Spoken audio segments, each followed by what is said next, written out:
नमस्कार मित्रांनो, स्वागत आहे सर्वांचं आपल्या या यूट्यूब चॅनलवर. मित्रांनो, शिक्षक पात्रता परीक्षा 2026 याची तुम्ही तयारी करत आहात. 28 जूनला जो होणारा पेपर होता मित्रांनो, तो कॅन्सल झालाय. मग अभ्यास आपल्याला कंटिन्यू सुरूच ठेवायचा आहे मित्रांनो. आता आपण न्यूजकडे लक्ष देणं हे कमी करायचं आहे, कारण त्यांचे ते काम करत आहेत, आपलं काम फक्त अभ्यास करण्याचं आहे मित्रांनो. जेवढे अभ्यास कराल तेवढे तुम्ही त्या ठिकाणी महत्त्वाची जेवढी काही कन्सेप्ट आहे ते क्लिअर करणार आणि सोबतच राहिलेला जो अभ्यास आहे ते कंप्लीट करणार. आणि सोबतच मित्रांनो, PYQs हे बघणं खूप गरजेचं आहे, कारण संपूर्ण अभ्यासक्रमावरती आपली रिव्हिजन होते. त्याच उद्देशाने आपण या ठिकाणी भूमिती या विषयावरील अतिसंभाव्य प्रश्न आपण आकृतीवरून प्रश्न सोडवणार आहोत मित्रांनो. प्रत्येक प्रश्नांची आकृतीवरून आपली संकल्पना क्लिअर होणार आहेत. वेळ वाया न घालवता आपण आपल्या सेशनकडे वळूया मित्रांनो. फक्त अभ्यासाकडे लक्ष द्यायचं आहे, कारण आपल्याकडे वेळ आहे, तर आता त्याचा फायदा आपल्याला करून घ्यायचा आहे. ठीक आहे, फक्त अभ्यासावरती फोकस करायचा आहे. ओके, PYQs जेवढे सोडवसाल तेवढा तुमचा अभ्यास काय होणार आहे, परफेक्ट होणार आहेत मित्रांनो. ही शेवटची संधी म्हणून जर तुम्ही केले अभ्यास, तुम्ही नक्कीच TET पास करणार आहात. त्यासाठी जो वेळ आहे त्या वेळेचा आपल्याला फायदा करून घ्यायचा आहे. मग या ठिकाणी आपल्याला प्रश्न बघायचा मित्रांनो. प्रश्न क्रमांक 14 आपल्याला काय दिलेला आहे. एका दंडगोलांची त्रिज्या 7 सेमी आणि उंची 10 सेमी आहे, तर त्यांचे वक्र पृष्ठफळ किती, असा प्रश्न केलाय मित्रांनो. दंडगोलांची आकृती अशा पद्धतीने असते, लक्षात ठेवा. बघा मित्रांनो, या ठिकाणी आपल्याला प्रश्नामध्ये काय दिलेलं आहे, 7 सेंटीमीटर त्रिज्या दिली आणि उंची दिली मित्रांनो 10 सेंटीमीटर. मग आता आपल्याला या ठिकाणी या आकृतीमध्ये जी त्रिज्या दिलेली आहे आणि उंची दिलेली आहे ती दर्शवायची आहे. ओके, मग या ठिकाणी बघा 7 सेंटीमीटर त्रिज्या आहे, मग आपण 7 सेंटीमीटर त्रिज्या लिहून घेतले. 10 सेंटीमीटर उंची आहे, 10 सेंटीमीटर लिहून घेतले. मग आपल्याला त्या वृत्तचितीचे किंवा दंडगोलांची वक्र पृष्ठफळ काढायचं आहे. मग त्याचं सूत्र माहिती आहे, मग या ठिकाणी लिहून घेऊ. दंडगोलाचे काय काढायचं आपल्याला, वक्र पृष्ठफळ काढायचं आहे. वक्र पृष्ठफळ लिहून घेतले. ठीक आहे, मग दंडगोलांचे वक्र पृष्ठफळ काढण्याचं सूत्र काय आहे मित्रांनो, तर दंडगोलांचे वक्र पृष्ठफळ काढण्याचं सूत्र आहे 2πr/h. लक्षात ठेवा. आता या ठिकाणी आपल्याला याच्यामध्ये काय ठेवायचे आहे, किमती ठेवायची आहे. 2 तर जशाला तशीच राहतील, गुणिले पायची किंमत सर्वांना माहिती आहे 22/7, गुणिले r ची किंमत आपल्याला दिलेली आहे मित्रांनो 7, गुणिले उंची दिलेली आहे 10. ओके, मग आता तुम्हाला प्रश्न पडला असेल की सर प्रत्येक प्रश्नाला सूत्र असतो का, तर मित्रांनो भूमिती हा विषय असा आहे, सूत्राशिवाय आपल्याला एकही प्रश्न सोडवता येत नाही मित्रांनो. जसे की तुम्हाला घनफळ, पृष्ठफळ, त्याच्यानंतर क्षेत्रफळ, हे अशा पद्धतीचे जे काही प्रश्न आहे ते तुम्हाला सूत्रावरूनच सोडवावं लागतो. आणि जरी तुम्हाला ट्रिक्स माहिती असेल किंवा कोणी सांगितलेली असेल, तर मित्रांनो ते ट्रिक्स फक्त त्याच प्रश्नापुरती तुम्हाला कामी पडणार आहेत. मग प्रत्येक प्रश्नांसाठी तुम्ही वेगवेगळी ट्रिक्स लक्षात ठेवणार का, तर नाही. त्यासाठी मग सोपं आहे, एक सूत्र लक्षात ठेवा. मग त्या सूत्रावरती तुम्हाला कितीही अवघड प्रश्न विचारलं तरी तुम्ही त्याच्यामध्ये किमती ठेवून इझिली सोडवू शकता. ओके, मग आता या ठिकाणी आपल्याला भागाकाराची क्रिया करायची आहे. बघा मित्रांनो, या 7ने 7ला भाग दिला तर कॅन्सल झाले. मग आता राहिलं काय तुमच्याकडे, तर मित्रांनो 2 गुणिले 22, 22 दोन्ही 44 होईल. गुणाकारामध्ये जशाला तसे 10 राहतील, या ठिकाणी लिहून घेतले.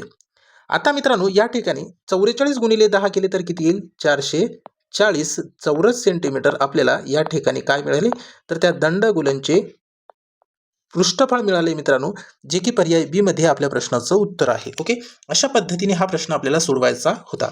याच्यानंतर आपण पुढचा प्रश्न क्रमांक 15 बघणार आहोत. महत्त्वाचा प्रश्न आहे. बघा मित्रांनो काय दिले, प्रश्न असा दिले की बाजू 6 सेमी असलेल्या समभुज त्रिकोणाचे क्षेत्रफळ किती, असा प्रश्न केलेला आहे.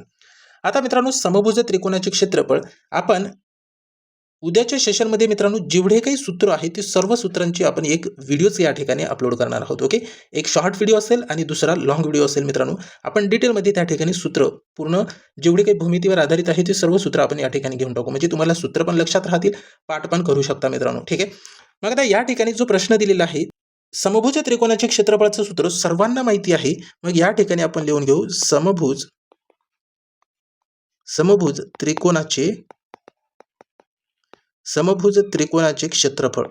ठीक आहे, मग समभुज त्रिकोणाचे क्षेत्रफळ विचारले, मग त्याचं सूत्र काय आहे मित्रांनो, सर्वांना माहिती आहे.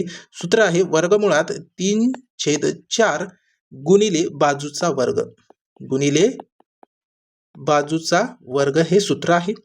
मग याच्यामध्ये डायरेक्ट किमतीच ठेवायचं आपल्याला, बरोबर की नाही. मग या ठिकाणी आता बघा, हे वर्गमुळात 3/4 हे तर जशाला तसेच राहतील. ठीक आहे, गुणिले बाजू दिलेली आहे बघा, या ठिकाणी 6 सेंटीमीटर बाजू दिली. मग या ठिकाणी 6 सेंटीमीटर बाजू आहे आणि बाजूचा वर्ग म्हणजे 6चा वर्ग किती येईल मित्रांनो, 36. मग तुम्ही या ठिकाणी डायरेक्ट 36 घेऊ शकता. ठीक आहे. आता करायचं आपल्याला भागाकाराची क्रिया. बघा, या 4ने 36ला भाग जाते, भागाकार देऊ. 4 एक 4, 4 9 36. मग राहिले किती मित्रांनो? 9 वर्गमुळामध्ये 3. 9 वर्गमुळामध्ये 3 चौरस सेंटीमीटर. हे आपल्याला या ठिकाणी काय मिळाले? तर त्या समभुज त्रिकोणाचे क्षेत्रफळ मिळाले, जे की पर्याय ए मध्ये दिलेला आहे, बघू शकता. ठीक आहे. सोपा प्रश्न होता. फक्त याच्यामध्ये लक्षात काय ठेवायचं होतं आपल्याला? तर मित्रांनो, सूत्र लक्षात ठेवायचं होतं. ठीक आहे. मग हे सूत्र तुम्ही जशी जशी प्रॅक्टिस करत असाल मित्रांनो, तशी तशी तुमच्या लक्षात राहते सूत्र. हे काय आपल्याला पाठ करायची पण गरज राहत नाही. ठीक आहे. जेवढी प्रॅक्टिस कराल तुम्ही तशी तुम्हाला सूत्र पाठ होत जातात. ठीक आहे. आता याच्यानंतर पुढचा प्रश्न बघा, 16वा काय दिले? एका चौरसाचा कर्ण 10 वर्गमुळामध्ये 2 सेंटीमीटर आहे, तर त्या चौरसाची बाजू किती सेंटीमीटर असेल, असा प्रश्न केले. आता याच्यामध्ये बघू शकता आपल्याला कर्ण दिलेला आहे 10 वर्गमुळात 2. मग हे बघा, चौरस आपल्याला या ठिकाणी आकृती दिसते चौरसाची. मग याचा कर्ण काय आहे? तर हे बघा, ही जी तुम्हाला आडवी तिरकस रेष दिसते ती आहे त्या चौरसाचे कर्ण आहे. मग या ठिकाणी 10 वर्गमुळात 2 हे आपल्याला चौरसाचा कर्ण दिले. मग चौरसाच्या कर्णावरून आपल्याला बाजू कशा पद्धतीने काढता येते? तर बघा, या ठिकाणी लिहून घेऊ आपण. चौरसाचा कर्ण बरोबर वर्गमुळामध्ये 2 गुणिले बाजू. चौरसाचा कर्ण बरोबर वर्गमुळामध्ये 2 गुणिले बाजू. मग आता याच्यामध्ये आपल्याला या ठिकाणी काय करायचं आहे? तर दिलेल्या किमती टाकायच्या आहे. मग बघा मित्रांनो, चौरसाचा कर्ण दिले 10 वर्गमुळात 2. मग या ठिकाणी 10 वर्गमुळात 2 लिहिले. बरोबरला बरोबर, वर्गमुळात 2 जशाला तसे, गुणाकारामध्ये बाजू जशास तसे राहतील.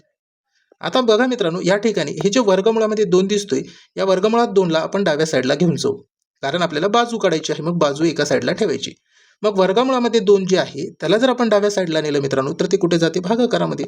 मग 10 वर्गमुळात 2 हे वर्गमुळात 2 आले भागाकारामध्ये. बरोबर, ही बाजू या ठिकाणी जशाला तशी राहील. ठीक आहे.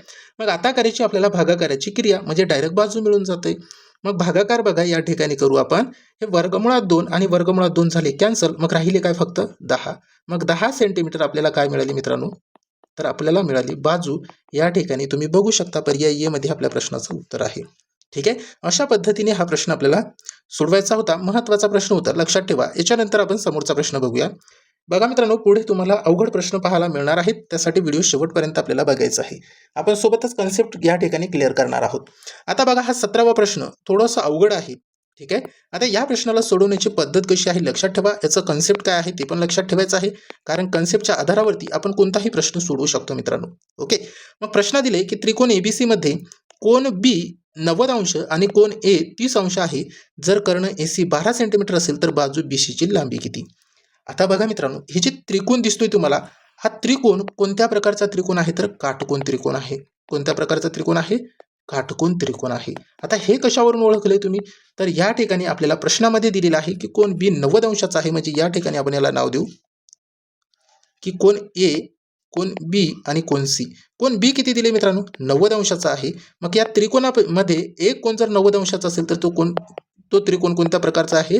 तर काटकोन त्रिकोण आहे. ओके. मग आता याच्यामध्ये आपल्याला जी किमती दिलेली आहे बघू शकता तुम्ही. कोण बी दिले 90 अंशाचा, मग या ठिकाणी 90 अंश लिहून घेतले. कोण ए दिले 30 अंशाचा, हे बघा, याला ए नाव दिलं, याला बी नाव दिलं, याला सी नाव दिलं. कोण ए किती आहे? 30 अंशाचा, 30 अंश लिहिले. त्याच्यानंतर आता आपल्याला या ठिकाणी बघायचं आहे, कर्ण दिले 12 सेंटीमीटर, म्हणजे एसी किती दिले? 12 सेंटीमीटर. मग या ठिकाणी आपण 12 सेंटीमीटर एसी लिहून घेतले.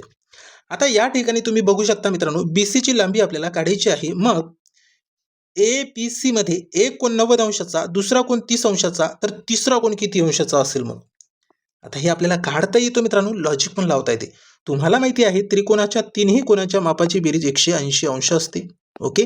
त्यापैकी एक कोण 90 अंशाचा आहे, दुसरा कोण 30 अंशाचा आहे. या दोघांची बेरीज केली किती येईल मित्रांनो? 9 आणि 3 12, म्हणजे 120 अंश आले दोन कोणाचे माप. ओके. दोन कोणाचे माप किती आले? 120 अंश. आणि तीन कोणाचे माप किती आहे? 180 अंश. मग 180 मधून जर 120 वजा केले तर किती शिल्लक राहतात? 60 अंश. म्हणजे हे 60 अंश कोण सीचं माप असणार की नाही? बरोबर. मग आपल्याला प्रश्नामध्ये दिला नाही तरी पण आपण या ठिकाणी कोण सीचं माप काढू शकतो की नाही मित्रांनो? काढू शकतो. मग ते कशावरून? तर या कन्सेप्टनुसार काढू शकतो. ठीक आहे. मग आता तुम्हाला या ठिकाणी कोण सीचं माप मिळाले किती आहे? तर 60 अंश आहे. या ठिकाणी 60 अंश घेतले. आता मित्रांनो, याच्यामध्ये एक कन्सेप्ट आहे. जर आपल्याला या काटकोन त्रिकोणाचे 3 बाजूपैकी दोन बाजूची लांबी जर दिली असती तर आपण तिसरी बाजू इझिली काढू शकलो असतो. मग ते कोणत्या कन्सेप्टनुसार? पायथागोरसच्या प्रमेयानुसार. पण आपल्याला या काटकोन त्रिकोणामध्ये फक्त एकच बाजू दिली आणि नंतर कोण दिलेला आहे. मग आता काय करणार मित्रांनो, तर आपल्याकडे एक कन्सेप्ट आहे, ते कोणतं आहे? तर 30-60-90च्या त्रिकोणाच्या गुणधर्मानुसार. कोणता गुणधर्म आहे? तर 30-60-90 या त्रिकोणाच्या गुणधर्मानुसार आपण या ठिकाणी त्रिकोणाच्या गुणधर्मानुसार हा प्रश्न आपण सोडू शकतो मित्रांनो. ठीक आहे. मग 30-60 या त्रिकोणाच्या गुणधर्मानुसार कशा पद्धतीने सोडू शकतो? तर तुम्हाला माहिती आहे किंवा लक्षात ठेवायचं आहे मित्रांनो, 30 लक्षात ठेवा, या ठिकाणी 30 आहे. मग हेच 30 असतो का? तर तुम्ही या ठिकाणी पण 30 घेऊ शकता, या ठिकाणी 30 घेऊ शकता, काही फरक पडत नाही, फक्त आकृतीमध्ये थोडासा फरक येतोय. ओके. मग आता आपण या ठिकाणी 30 घेतले, कोण ए. मग 30 कोणासमोरील बाजू, लक्षात ठेवा, 30 कोणासमोरील बाजू ही नेहमी कर्णाच्या कशी असते? तर अर्धी असते. कशी असते? अर्धी. लक्षात ठेवा मित्रांनो. आता यामध्ये एक लक्षात ठेवायचं आपल्याला, म्हणजे हे एसी जे आहे हे आहे कर्ण. या काटकोन त्रिकोणाचं काय आहे? कर्ण. मग एसीच का निवडलं आपण? ते पण तुम्हाला यापूर्वीच्या सेशनमध्ये सांगितले की कर्ण हाच का आहे, हा का नाही, हा का नाही, किंवा ही बाजू का कर्ण नाही, किंवा ही बाजू का कर्ण नाही. तर मित्रांनो, मी तुम्हाला यापूर्वीच सांगितले की काटकोनासमोरील बाजू हे काय असते? तर त्या काटकोन त्रिकोणाचा कर्ण असते. काटकोनासमोरील बाजू म्हणजे काटकोन करणाऱ्या कोणासमोरील बाजू हे काय असते? तर कर्ण असते. म्हणून आपण या ठिकाणी एसीला कर्ण म्हटलंय.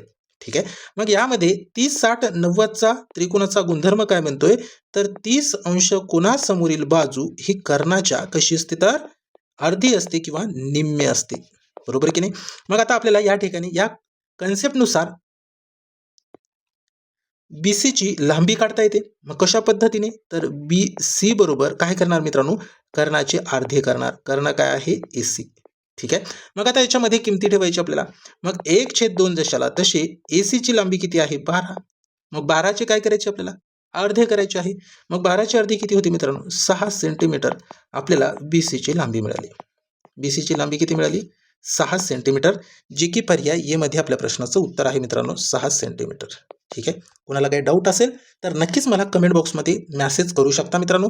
व्हिडिओ आवडला असेल तर व्हिडिओला लाईक करायचा आहे. सोबतच तुम्ही चॅनलवरती नवीन असाल तर मित्रांनो चॅनलला सबस्क्राईब करायचं आहे. म्हणजे जेव्हा आपण व्हिडिओ अपलोड करतोय मित्रांनो, तेव्हा काही सेकंदामध्ये तुम्हाला व्हिडिओचे नोटिफिकेशन मिळून जाते. ओके. चला पुढच्या प्रश्नाकडे वळूया. प्रश्न क्रमांक 18. सोबतच मित्रांनो, तुम्हाला जर या क्लासेसची PDF हवी असेल तर आपल्या टेलिग्राम ग्रुपमध्ये आपण PDF सेंड केलेली आहे मित्रांनो. तुम्ही त्यावरती जाऊन आपलं PDF डाउनलोड करू शकता क्लासेसची. मग ते जॉईन कसे करायचे? तर व्हिडिओच्या डिस्क्रिप्शन बॉक्समध्ये आपण टेलिग्राम ग्रुपची लिंक दिलेली आहे. त्यावरती जाऊन तुम्ही आपला टेलिग्राम ग्रुप जॉईन करू शकता मित्रांनो. ठीक आहे. चला समोरच्या प्रश्नाकडे वळूया. प्रश्न क्रमांक 18 बघा आपल्याला दिलेला काय आहे. महत्त्वाचा प्रश्न आहे. कन्सेप्ट आपल्याला जर समजली किंवा लक्षात ठेवली मित्रांनो, तर तुम्ही इझिली कितीही अवघड प्रश्न सॉल्व्ह करू शकता. या ठिकाणी प्रश्न बघा काय दिले. दोन समरूप त्रिकोणाच्या संगत बाजूंचे गुणोत्तर 3/5 आहे, तर त्यांच्या क्षेत्रफळांचे गुणोत्तर किती असेल? यापूर्वीच्या सेशनमध्ये आपण क्षेत्रफळाचे गुणोत्तर दिले होते आणि बाजूचे गुणोत्तर आपल्याला काढायचे होते. आता या ठिकाणी आपल्याला बाजूचे गुणोत्तर दिले आणि क्षेत्रफळाचे गुणोत्तर विचारले मित्रांनो. ठीक आहे. मग आता या प्रश्नाला सोडवायचं कशा पद्धतीने? तर सर्वांना माहिती आहे मित्रांनो, जर बाजूचे गुणोत्तर दिलेले असेल, जर बाजूचे गुणोत्तर दिलेले असेल, बघा बाजूचे गुणोत्तर आपण या ठिकाणी लिहून घेऊ. बाजूचे गुणोत्तर, जर बाजूचे गुणोत्तर दिलेले असेल, किती दिलेलं आहे? 3/5. आणि आपल्याला क्षेत्रफळाचे गुणोत्तर काढायचे असेल, क्षेत्रफळाचे गुणोत्तर जर काढायचे असेल तर काय करायचं आहे? क्षेत्रफळ यांचे गुणोत्तर आपण अशा पद्धतीने लिहून घेऊ. क्षेत्रफळाचे गुणोत्तर आपल्याला काढायचे असेल तर काय करायचं आहे मित्रांनो? दिलेल्या बाजूच्या गुणोत्तराची, लक्षात ठेवा, दिलेल्या बाजूच्या गुणोत्तराचा करायचा आहे मित्रांनो वर्ग. म्हणजे आपल्याला क्षेत्रफळाचं गुणोत्तर मिळतोय. 3चा वर्ग किती येईल मित्रांनो? 9. त्याच्यानंतर 5चा वर्ग किती येईल मित्रांनो? 25. आलं आपल्या प्रश्नाचं उत्तर. 9×25 हे आपल्या प्रश्नाचं या ठिकाणी उत्तर असणार आहे.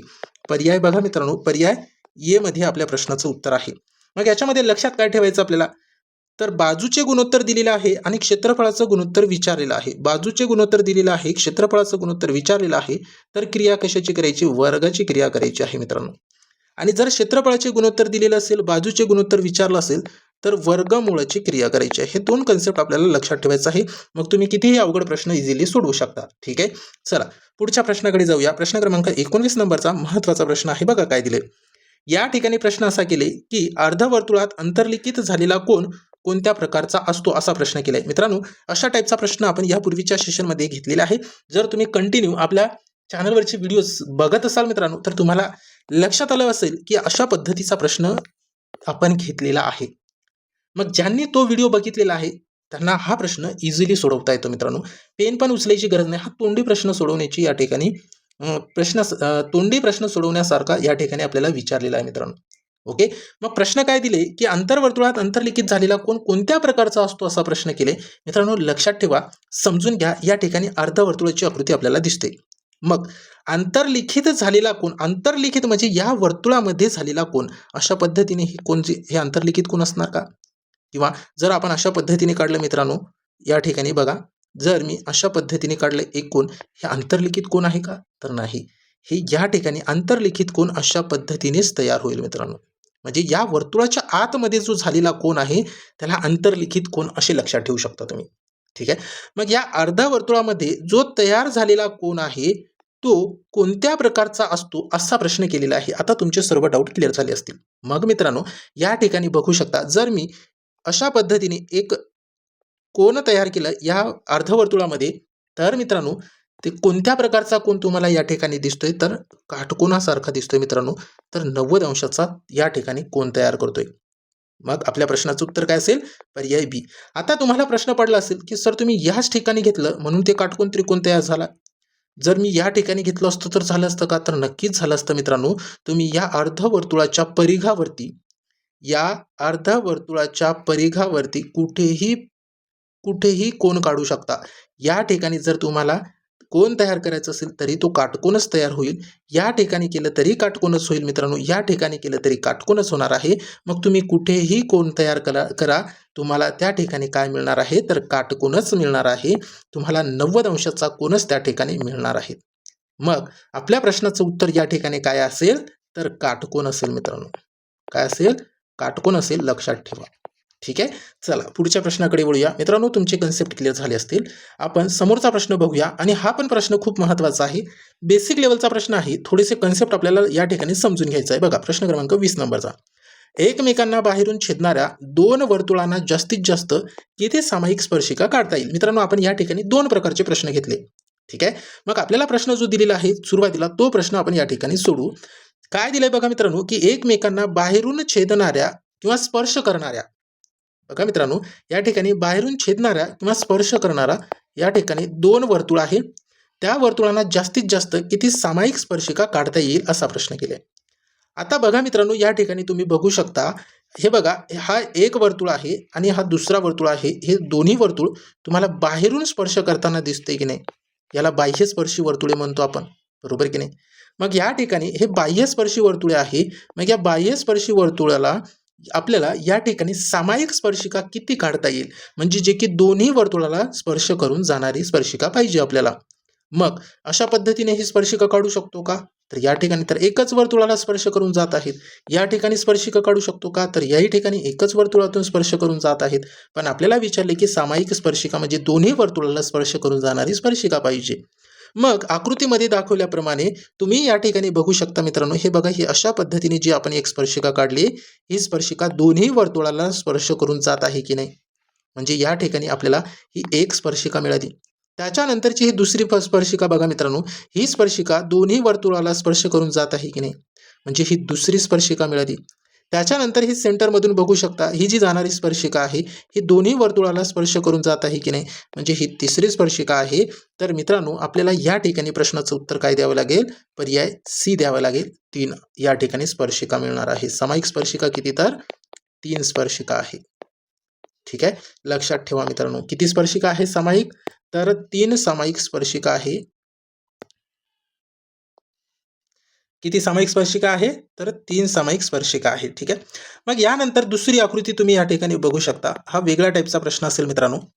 आता या ठिकाणी प्रश्न काय तयार होते? लक्षात ठेवा, एकमेकांना आतून छेदणाऱ्या किंवा आतून स्पर्श करणाऱ्या दोन वर्तुळांना जास्तीत जास्त किती सामायिक स्पर्शिका काढता येईल? आता या ठिकाणी आतून स्पर्श करणारी या ठिकाणी तुम्ही अशा पद्धतीने हे वर्तुळ घेऊ शकता. मग इथे वर्तुळ काढा, इथे काढा, इथे काढा, इथे काढा.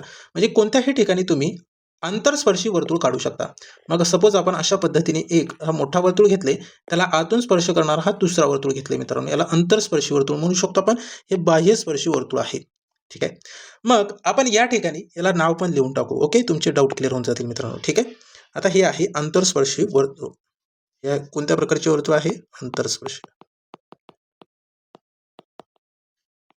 ही आकृती आहे अंतरस्पर्शीची आणि ही आहे बाह्यस्पर्शीची. ठीक आहे, लक्षात ठेवा. मग आता आपल्याला या ठिकाणी सामायिक स्पर्शिका काढायची आहे. म्हणजे दोन्ही वर्तुळाला स्पर्श करून जाणारी स्पर्शिका काढायची आहे. मग मित्रांनो तुम्ही अशा पद्धतीने स्पर्शिका काढू शकता का?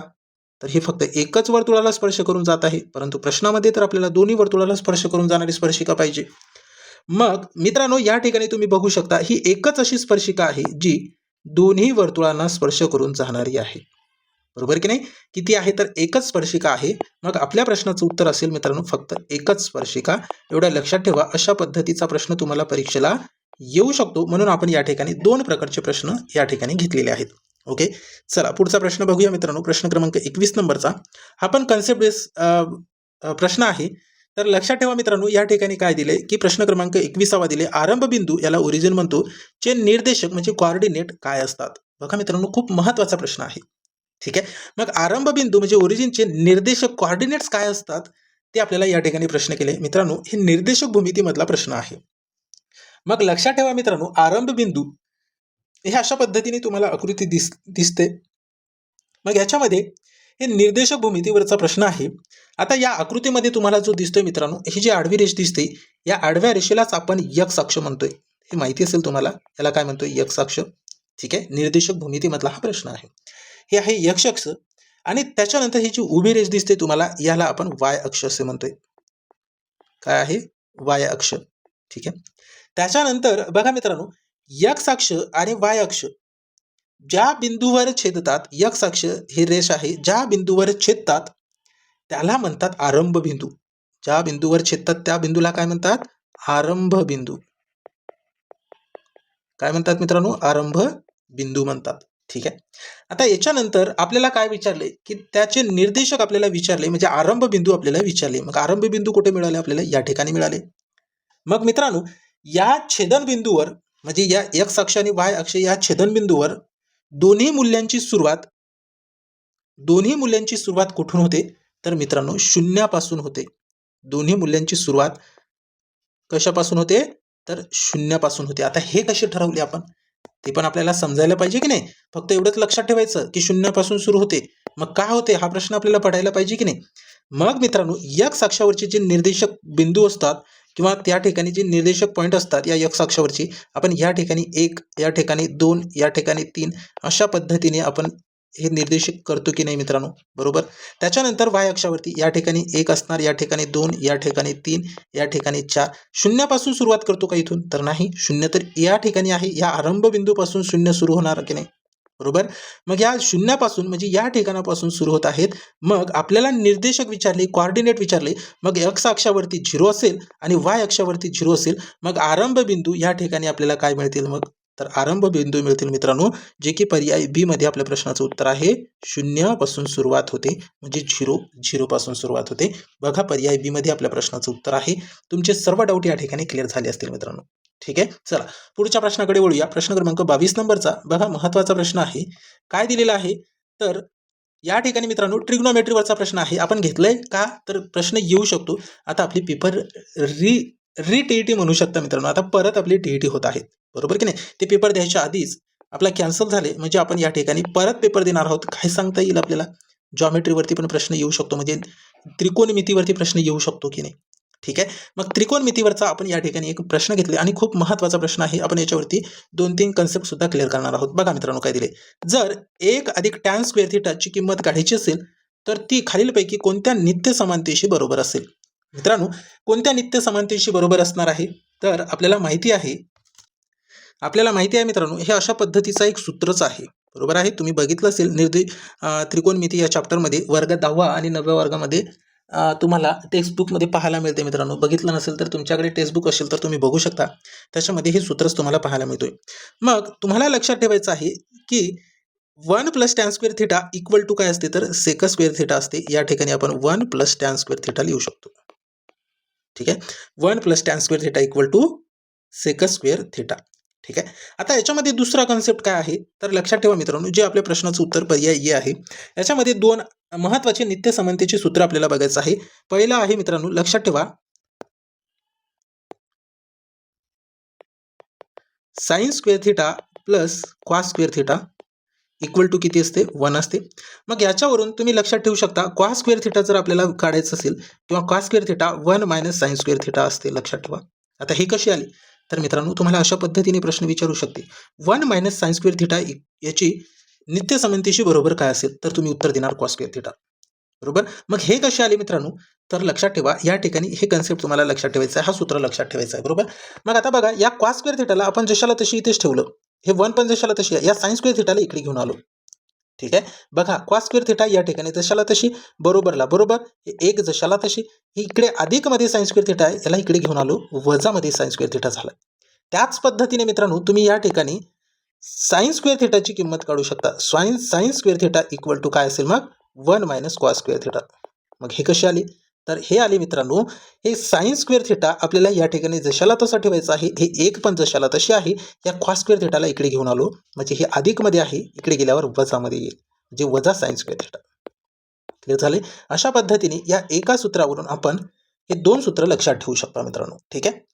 आता याच्यानंतर एक महत्त्वाचं आहे, ते दुसरं आहे मित्रांनो, या ठिकाणी लक्षात ठेवायचा 1 plus cot square theta 1 plus cot square theta equal to काय आहे तर कॉस स्क्वेअर थिटा.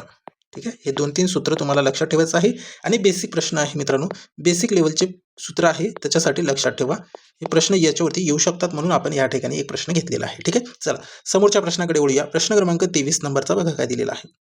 महत्त्वाचा प्रश्न आहे. प्रश्न असा गेले की एका शंकूची त्रिज्या 6 सेंटीमीटर आणि लंब उंची 8 सेंटीमीटर आहे, तर त्याची तिरकस उंची किती सेंटीमीटर असेल. हा पण प्रश्न आपण खूप वेळा घेतलेला आहे.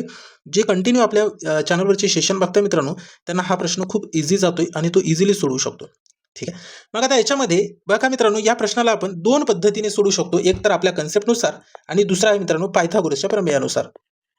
पायथागोरसच्या प्रमेयानुसार. ठीक आहे. मग आता पायथागोरसच्या प्रमेयानुसार सोडू शकता, तुम्ही आपल्या कन्सेप्टनुसार सोडू शकता. मग ते तुमच्यावर डिपेंड आहे, तुम्हाला कोणती पद्धत सोपी जाते ते.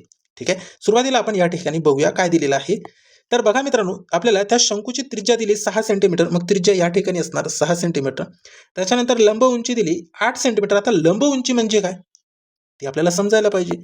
ते आपल्याला लक्षात कशी ठेवायची आहे तर मित्रांनो, या आकृतीमध्ये लंब उंची ही असणार आहे. ठीक आहे. हे काय आहे लंब उंची, लक्षात ठेवा ही आहे लंब उंची. ठीक आहे. आणि त्याच्यानंतर ही आहे मित्रांनो तिरकस उंची. तिरकस उंची. बरोबर. मग या ठिकाणी ही पण तिरकसच उंची असणार की नाही, या शंकूची तिरकस उंची हीच असणार. ठीक आहे. मग आता आपल्याला या ठिकाणी लंब उंची कुठे लिहावं लागेल तर लंब उंची या ठिकाणी लिहावं लागेल आपल्याला. किती दिलेली आहे 8 सेंटीमीटर. ठीक आहे. आता तुम्ही बघू शकता मित्रांनो, या शंकूमध्ये ही एक बाजू दिली, ही दुसरी बाजू दिली आणि तिरकस उंची म्हणजे ही काढायची आहे. मग हे या ठिकाणी बघा हे कशा पद्धतीने त्रिकोण तयार झाले तर मित्रांनो, हे काटकोन त्रिकोण तयार झाले की नाही. कोणता त्रिकोण तयार झाले काटकोन त्रिकोण. काटकोन त्रिकोण आला म्हणजे कोणता कन्सेप्ट वापरणार आपण पायथागोरसचा प्रमेय, नाहीतर आपला या ठिकाणी जो आपण शॉर्टकट पद्धतीने वापरतोय ते, याला नाव दिलं ABC. ठीक आहे. मग आपल्याला काय काढायचं आहे मित्रांनो कर्ण, म्हणजे त्या शंकूची काय आहे तिरकस उंची काढायची आहे. ठीक आहे. मग आता तुम्ही या प्रश्नाला सोडवणार कसे तर मित्रांनो, आपला कन्सेप्ट काय होता तर दिलेल्या दोन्ही बाजूचा करायचा वर्ग, म्हणजे 8चा केलाय वर्ग किती येईल 8चा वर्ग 64. त्याच्यानंतर करायचा 6चा वर्ग, 6चा वर्ग किती येईल मित्रांनो 36. मग मित्रांनो, आपल्याला या ठिकाणी काय करायचे आहे तर बेरीज करायची आहे. मग 64 अधिक 36 किती होते 100. बरोबर. मग 100 आलं तर त्या 100चे आपल्याला काढायचे आहे वर्गमूळ, म्हणजे या 100ला टाकायचं वर्गमुळामध्ये, म्हणजे बाजू मिळते. 100चा वर्गमूळ किती येतो मित्रांनो 10 सेंटीमीटर. म्हणजे आपल्याला या ठिकाणी तिरकस उंची मिळाली 10 सेंटीमीटर. तिरकस उंची किती मिळाली 10 सेंटीमीटर, जे की तुम्ही याला कर्ण म्हणू शकता किंवा याला तिरकस उंची म्हणू शकता, AC पण तोच आहे. ठीक आहे. किती आहे? 10 सेंटीमीटर. बघा पर्याय ए मध्ये आपल्या प्रश्नाचं उत्तर आहे. ठीक आहे.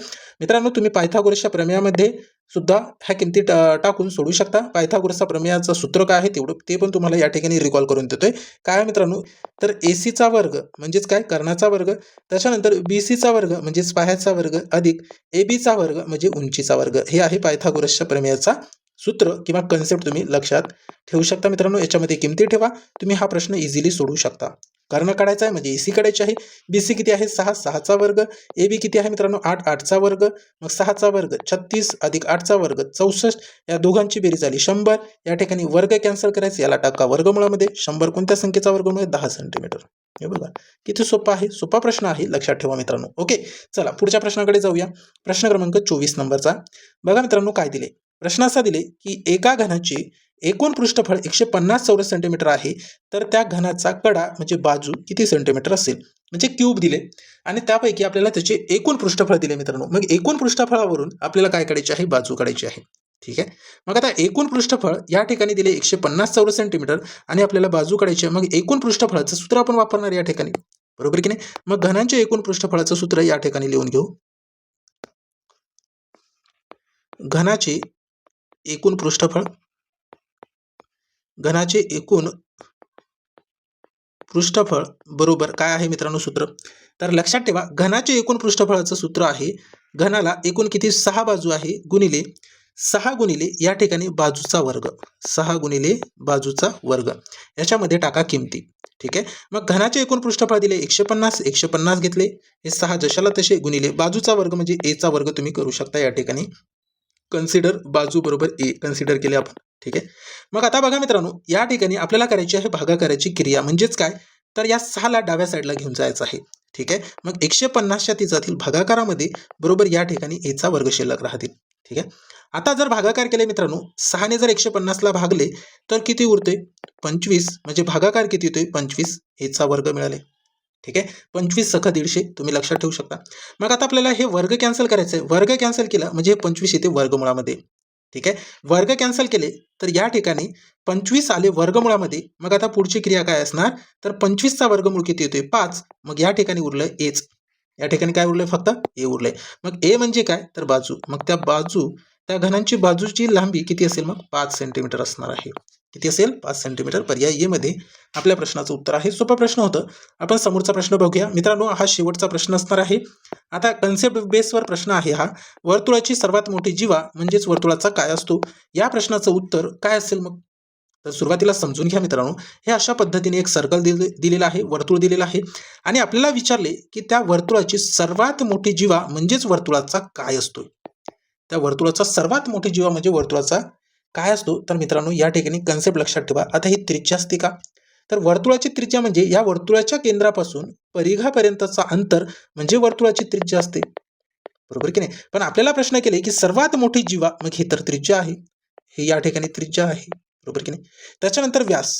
आता व्यास आहे का की स्पर्शिका? या वर्तुळामध्ये स्पर्शिका तर कुठेच दिलेली नाही. अशा पद्धतीने स्पर्शिका कुठे दिसते का तुम्हाला? ही स्पर्शिका आहे, ही स्पर्शिका अशा पद्धतीने स्पर्शिका असते.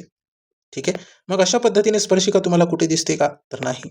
मग त्रिज्या नाही, स्पर्शिका नाही, वर्तुळकंस, वर्तुळकंस पण नाही मित्रांनो. याच्यामध्ये अशा पद्धतीने वर्तुळकंस तुम्हाला दिसतोय का? नाही, बरोबर. मग आता तुम्हाला या ठिकाणी एकच राहिलेला आहे पर्याय, ते म्हणजे कोणता? तर आपल्याकडे एक पर्याय राहिलाय व्यास. मग हे असू शकते का? तर बघू. आता तुम्ही या ठिकाणी सुरुवातीला लक्षात ठेवा की जीवा कशा पद्धतीने असतोय. तर मित्रांनो, जीवा अशा पद्धतीने असतोय बघा. वर्तुळाच्या केंद्राला स्पर्श न करता जो काढलेली जी रेष असते असं लक्षात ठेवू शकता.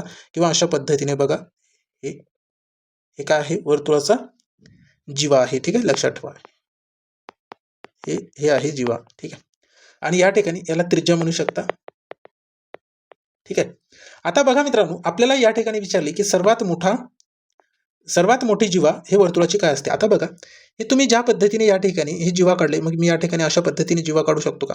मग हे तर लहान झालं. याच्यापेक्षा मोठा जीवा काढू शकतो का? हो, काढू शकतो. परत याच्यापेक्षा मोठा, याच्यापेक्षा मोठं, याच्यापेक्षा मोठं, याच्यापेक्षा मोठं. शेवटी मित्रांनो, आपण वर्तुळाच्या केंद्रबिंदूपासून काढलेली एक रेष म्हणजे ते वर्तुळाची जीवाच आहे की नाही? त्या वर्तुळाची काय आहे? ती जीवाच आहे. शेवटी इथपर्यंत येऊन पोहोचलो आपण. याच्या समोर जर आपण रेष ओढली तर ती या जीवेपेक्षा किंवा या व्यासापेक्षा लहानच असणार. बरोबर की नाही? मग या ठिकाणी सर्वात मोठी जीवा त्या वर्तुळाचा काय असतोय? तर सर्वात मोठी जीवा त्या वर्तुळाचा काय असतोय? तर त्या वर्तुळाचा असतो मित्रांनो व्यास. काय असते? तर व्यास असतोय, त्यालाच डायमीटर म्हणतोय आपण. या ठिकाणी एवढे लक्षात ठेवा. पर्याय बी मध्ये आपल्या प्रश्नाचं उत्तर आहे. मित्रांनो, व्हिडिओ कसा वाटला ते कमेंट बॉक्समध्ये कळवायचं आहे. आणि सोबतच तुम्ही जर अजूनही आपल्या चॅनलला सबस्क्राईब केलं नसेल, तर मित्रांनो आपल्या चॅनलला सबस्क्राईब करायचं आहे. तुम्हाला दररोज अशाच पद्धतीने सखोल विश्लेषणासह कन्सेप्टनुसार आपल्या या YouTube चॅनलवरती शिकायला मिळणार आहेत. त्यासाठी आपल्या चॅनलला सबस्क्राईब करून ठेवा, म्हणजेच जेव्हा आपण व्हिडिओ अपलोड करतो मित्रांनो, तेव्हा काही सेकंदामध्ये तुम्हाला त्याची नोटिफिकेशन मिळून जाते. त्यासाठी आपल्या चॅनलला सबस्क्राईब करा. सोबतच जास्तीत जास्त आपल्या मित्रांपर्यंत या व्हिडिओची लिंक शेअर करा मित्रांनो. ठीक आहे? चला. व्हिडिओ आवडला तर लाईक करा. सोबतच व्हिडिओची लिंक मित्रांपर्यंत शेअर करा आणि तुम्हाला जर ह्या क्लासेसची PDF हवी असेल तर कमेंट बॉक्समध्ये PDF टाईप करा. तुम्हाला त्या ठिकाणी पूर्ण प्रोसिजर देण्यात येईल मित्रांनो, किंवा आपल्या टेलिग्राम ग्रुपला तुम्ही जॉईन झाले असाल तर त्या ठिकाणी तुम्हाला या क्लासेसची PDF मिळून जाईल. ओके. चला मित्रांनो, भेटूया समोरच्या सेशनमध्ये. आजच्या या सेशनमध्ये एवढंच. Thank you so much.